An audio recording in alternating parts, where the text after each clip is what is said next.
The Lord to everyone in the name of Lord Jesus Christ। आशा करता हूँ यीशु मसीह में आप सब आनंदित होंगे और परमेश्वर के वचन में बढ़ रहे होंगे। आइए हम परमेश्वर के वचन की ओर बढ़ते हैं। पहला शमूएल चैप्टर 30 वर्स 4। तब दाऊद और वे लोग जो उसके साथ थे चिल्लाकर इतना रोए कि फिर उनमें रोने की शक्ति न रही। आमीन। राजा दाऊद अपने जीवन काल में एक युद्ध करने वाला राजा है। करीबन 8 और 9 मेजर युद्ध को हम राजा दाऊद को के जीवन में हम पाते हैं। राजा दाऊद ने मेजर 8 और 9 युद्धों को जीता है। लेकिन एक समय ऐसा है राजा दाऊद के जीवन में कि उसके सामने एक घबराहट की परिस्थिति अर्थात एक संकट का समय राजा दाऊद के समय में आ खड़ा हुआ है। राजा दाऊद तो एक युद्ध करने वाला राजा है। आखिर ऐसा क्या हुआ? कुछ समय पहले फिलिस्तियों के साथ राजा दाऊद का कुछ बातचीत होने के पश्चात राजा दाऊद तीसरे दिन वहां से लौट रहा है। और जब तीसरे दिन राजा दाऊद लौटता है तो इज़राइल में एक जगह है जिसका जिक्र यहाँ चैप्टर 30 वर्स 1 में किया गया, सिगलग। तीसरे दिन जब दाऊद अपने जनों समेत सिगलग पहुंचा तब उन्होंने क्या देखा कि अमालेकियों ने दक्षिण देश और सिगलग पर चढ़ाई की और सिगलग को मार के फूंक दिया। राजा दाऊद जब सिगलग की ओर लौटता है तो सिगलग की दशा आग हो चुका है, सब कुछ नष्ट हो चुका है।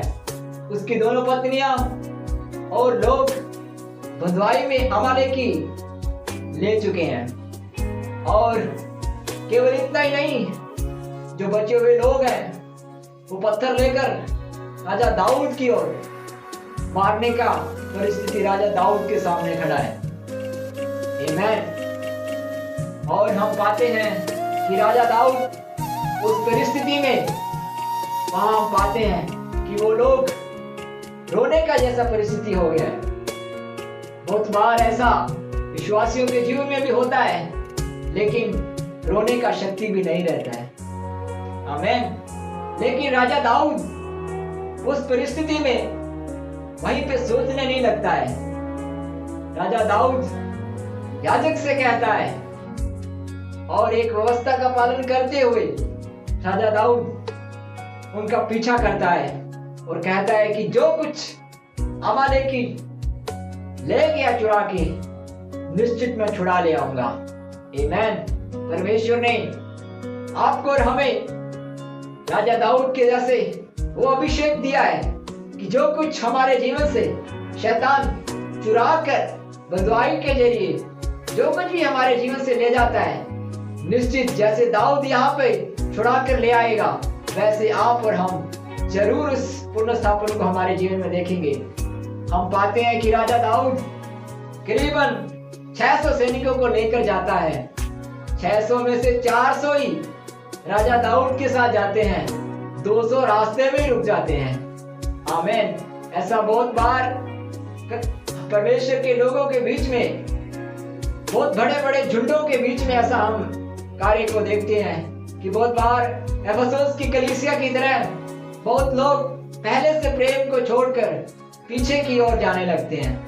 लेकिन घबराना नहीं, उसमें से किसी एक को परमेश्वर नियुक्त करके रखा है जो स्थिति में घबराता नहीं। चाहे उसके आंसू राजा दाऊद की तरह जो कुछ लोग वहां बचे थे, चाहे उनके आंसू रोने की जैसी शक्ति नहीं रहेगी हो, लेकिन घबराना नहीं। उस परिस्थिति में परमेश्वर कुछ अचंभा कार्य करने वाला है।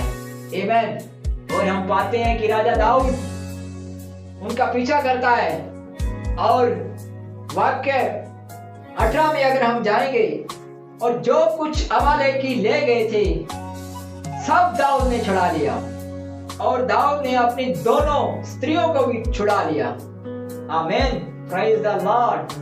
क्या आप और हम इस परिस्थिति में से गुजर रहे हैं? क्या कलीसिया को देखकर, झुंड को देखकर, अपने जीवन की व्यवस्था को देखकर, अपने कार्य को देखकर क्या रोने की शक्ति नहीं रह गया? घबराइए नहीं। राजा दाऊद के जीवन में भी ऐसा एक समय आया, कुछ लोग उसके साथ थे, उनके अंदर रोने का शक्ति नहीं रहा, लेकिन हम पाते हैं कि राजा दाऊद उस संकट जैसी परिस्थिति में भी पीछे नहीं हटा, वो आगे बढ़ा। जो कुछ चुरा के ले गए थे, राजा दाऊद के जैसे आप अवश्य लौटा ले आएंगे। उसके लिए राजा दाऊद के जैसे अभिषेक के साथ हमें प्रार्थना करने की आवश्यकता है। परमेश्वर इस वचन के साथ आप सभी को आशीष करे। May God bless you. Amen, amen.